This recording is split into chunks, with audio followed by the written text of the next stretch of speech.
आप दोनों की क्यों नहीं किए? आप दोनों ने 10 साल नहीं किए क्यों?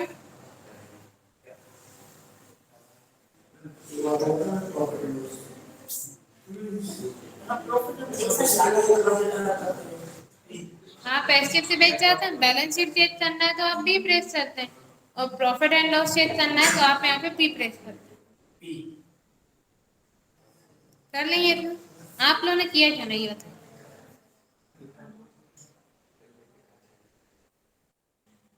आज करेंगे और बैलेंस शीट हमें दिखा के फिर जाना। इतना कर लेंगे अब आप लोग, इतने में कोई डाउट तो नहीं? अब ये हो गई आपकी परचेज और सेल्स की एंट्री। ऐसा नहीं भैया क्या चला रहा है? मत देखिए, अब यहाँ देखिए। ठीक है, अभी तक हमने आपको एंट्री बताई थी परचेज और सेल्स की। अब आप जब यहाँ पे वाउचर एंट्री करते हैं तो आप देखते हैं एच वाउचर आपको यहाँ पे देखने को मिलता है, कॉन्ट्रा वाउचर आता है यहाँ पे सबसे ऊपर रहता है। कॉन्ट्रा वाउचर शॉर्टकट की होती है F4। आप यहाँ से F4 प्रेस करेंगे तो कॉन्ट्रा वाउचर एक्टिवेट हो जाता है। कॉन्ट्रा वाउचर में आप 3 कंडीशन में एंट्री करते हैं।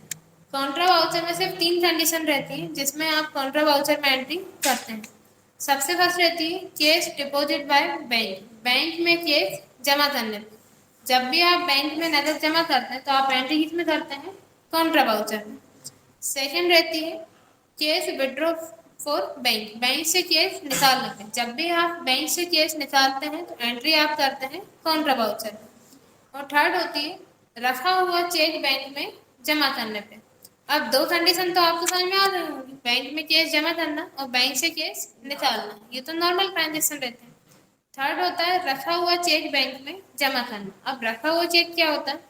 आप लोग एंट्री करते हैं, इससे पहले अपन ने एंट्री की थी माल बेचा, भुगतान में चेक मिला, goods sold and cheque receipt. वो चेक अपन चेक इन हैंड तब लिखते हैं ना जब अपन बैंक चेक में जमा उसी डेट में नहीं करते, तो आप लिखते हैं चेक इन हैंड। अब वो चेक आप 2 दिन बाद या कल परसों बैंक में जमा करते हैं तो वो रखा हुआ चेक हो, वो चेक अपने पास रखा हुआ चेक आप जब बैंक में जमा करेंगे तब भी आप एंट्री किस में करते हैं? Contra voucher. कॉन्ट्रा वाउचर में सिर्फ 3 कंडीशंस में एंट्री होती है, इसके अलावा किसी और कंडीशन में आप कॉन्ट्रा वाउचर में एंट्री नहीं करेंगे। सिर्फ बैंक में कैश जमा करने पे, बैंक से कैश निकालने पे और रखा हुआ चेक बैंक में जमा करने पे। और बैंक में जब भी आप मतलब आप काउंटर वाउचर में एंट्री करेंगे पूरे लेन देन किसके थे? बैंक के थे। और बैंक में पर्सनल अकाउंट का रूल चलता है, व्यक्तिगत खाते का नियम, जिसके अकॉर्डिंग पाने वाले को बाय करते हैं और देने वाले को टू करते हैं। सबसे फर्स्ट कंडीशन थी बैंक में कैश जमा करना। जब आप बैंक में कैश जमा कर रहे हैं तो बैंक पाने वाला है क्योंकि उसके पास कैश जा रहा है, अपन देने वाले हैं क्योंकि अपने पास से कैश जा रहा है। तो 2 में आप लिखेंगे कैश क्योंकि अपने पास से कैश जा रहा है। कितना जमा कर रहे हैं आप यहाँ पे अमाउंट डाल देंगे और बाय में आ जाएगा बैंक। एंट्री हो जाएगी to cash by bank, enter करेंगे। यहाँ पे आप नरेशन डाल देंगे बी कैश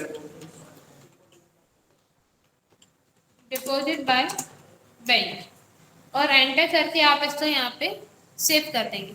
ये क्लियर है? कर लेंगे वाली एंट्री। सेकंड होती है बैंक से कैश निकालने पे। जब आप बैंक से कैश निकालेंगे तो अपोजिट हो जाएगा, जब जमा करते हैं तब बैंक पाने वाला होता है, अपन देने वाले होते हैं। और जब आप बैंक से कैश निकाल रहे हैं तो उल्टा हो जाएगा। अब बैंक कौन है? देने वाला। हाँ, अब बैंक कौन है? देने वाला। अपन कौन है? पाने वाला। अब आप 2 में क्या लिखेंगे? बैंक। 2 में आ जाएगा बैंक। कितना केस आप, और अभी आप देखें अपन ने 50,000 जमा किए थे जबकि आपको करंट बैलेंस कितना बता रहा है? 10,000, वो भी माइनस में बता रहा है क्योंकि इससे पहले अपन ने जो एंट्री की थी माल खरीदने की, जिसमें अपन ने ऑनलाइन पेमेंट किया था, अपने पास बैंक में बैलेंस नहीं था। अभी अपन ने जो कंपनी बनाई थी बैंक में कैश जमा नहीं किया था, इसलिए अपने पास बैंक में बैलेंस नहीं था और अपन ने एंट्री की थी तो यहाँ पे बैलेंस किस में जा रहा है? माइनस में। इसलिए अभी जो आपने 50,000 जमा की वो क्या हुआ? उसमें से माइनस होगा। अब कितना और बचा है यहाँ पे माइनस में? 10,000। अब जैसे आपने 15,000 और निकाल ली थी, यहाँ क्या हो जाएगा माइनस में? 25,000। और बाय में आ जाएगा कैश। एंट्री हो जाएगी by cash account to bank. Entry आप काउंटर वाउचर में करेंगे, बाय में लिखेंगे केस और टू में आ जाएगा बैंक। एंटर करके नरेशन डाल देंगे, बी केस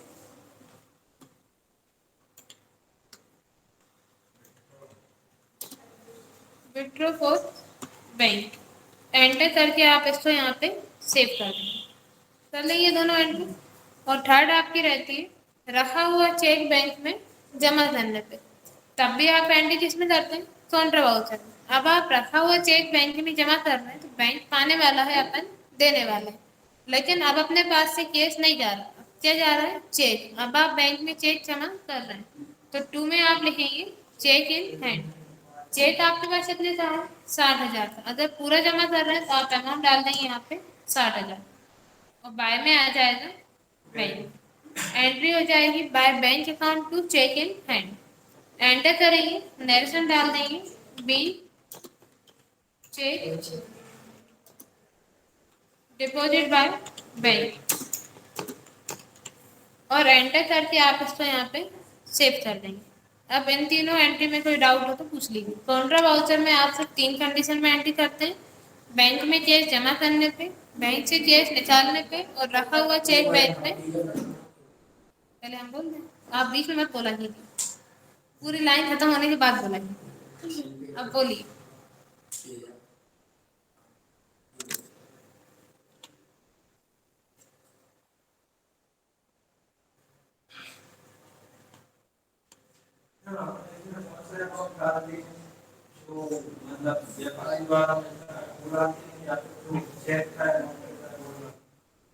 देखिए, सबसे बस कंडीशन तो थी बैंक में कैश जमा करने पे।